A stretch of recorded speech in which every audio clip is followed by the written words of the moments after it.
пустыню неделями. Золото, тонны золота, отлитого в слитки, серебро, еще больше серебра, ведь серебро в Анатолии добывают, а золото редкость. Бронза, оружие, доспехи, инструменты, скот, сотни голов крупного и мелкого скота. Овцы, целые отары, рабы, мастеровые, слуги, воины. Это не просто приданное, это демонстрация мощи. Хеттское царство показывает, мы достойны быть равными Египту. На египетской границе принцессу встречают люди фараона. Визирь, военачальники, жрецы, почетный эскорт. Февраль 1245 года до нашей эры. Зима – необычное время для путешествий, но это путешествие особое. Принцесса прибывает в Пер-Рамсес в сопровождении царского сына Куша, наместника Нубии. Высший египетский чиновник встречает высшую хеттскую принцессу. Символично.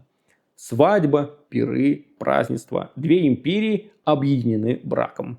На рельефах